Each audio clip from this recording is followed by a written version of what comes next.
जो 3 अलग अलग चार्जशीट इसमें फाइल हुई है, एटीएस की चार्जशीट, सप्लीमेंट्री चार्जशीट और एनआईए की सप्लीमेंट्री चार्जशीट, तो प्रोसिक्यूशन ने कोई भी स्ट्रांग एविडेंस में दे नहीं पाई। ऐसे आज कोर्ट ने आज फैसला सुनाया है।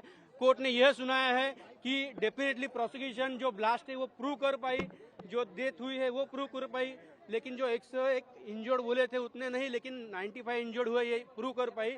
और जो सेकंड इंसिडेंट ब्लास्ट के बाद हुआ था कि 15,000 का मॉब जमा हुआ था और बाद में जो इंसिडेंट हुआ था वो भी प्रोसिक्यूशन प्रूव कर पाई, यह कोर्ट ने कहा है। लेकिन कोर्ट ने यह कहते हुए ये भी कहा है कि ये जो 7 एक्यूज कोर्ट के सामने थे, इनके खिलाफ कोई भी स्ट्रांग एविडेंस जो चेन ऑफ सर्कमस्टेंस है वो प्रोड्यूस करने में प्रूव नहीं कर पाई। जो अभिनव भारत का जो कनेक्शन है, तो कोर्ट ने ये कहा कि अभिनव भारत का जो कनेक्शन प्रोसिक्यूशन ने जोड़ने की कोशिश किया है, तो अभिनव भारत जरूर था, उसके ऑफिस बेरर थे, लेकिन उसमें का कोई फंड यह टेरर एक्टिविटीज के लिए यूज किया है, ऐसा कोई प्रोसिक्यूशन प्रूव नहीं कर पाई, ऐसे कोर्ट ने कहा है।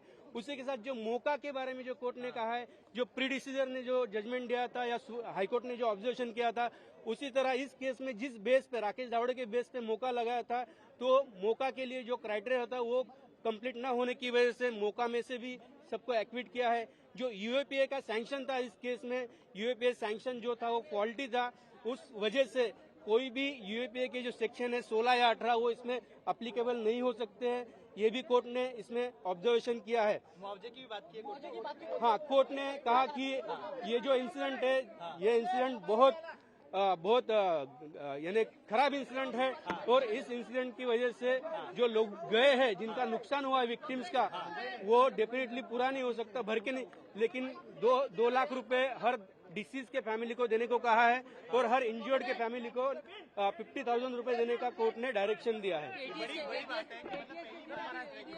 जो अधिकारी जिम्मेदार थे उनके खिलाफ आप लोग क्या भी आगे की क्या रणनीति?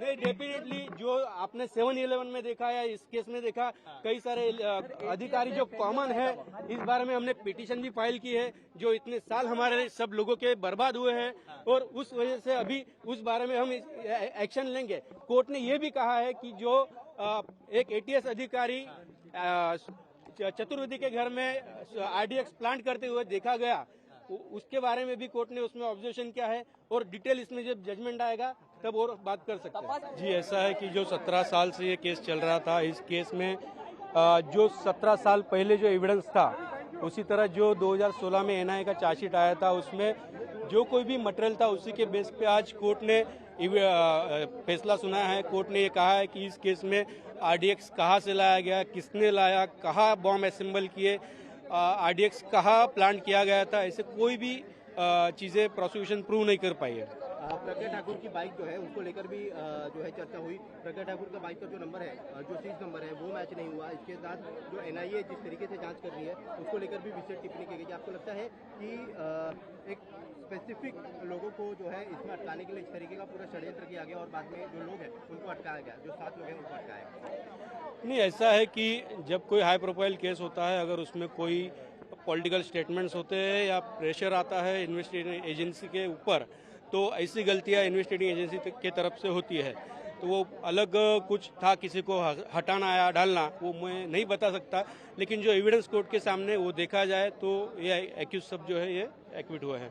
एक्यूज जो है एक्विट हो गए हैं, कोर्ट ने अपना फैसला दे दिया है। कब तक वो बाहर आने की चांसेस है, फॉर्मेलिटी कब तक पूरी हो जाएगी? सारे एक्यूज बेल पे है, सारे एक्यूज बेल पे है, और अभी तो केस खत्म हो गया है।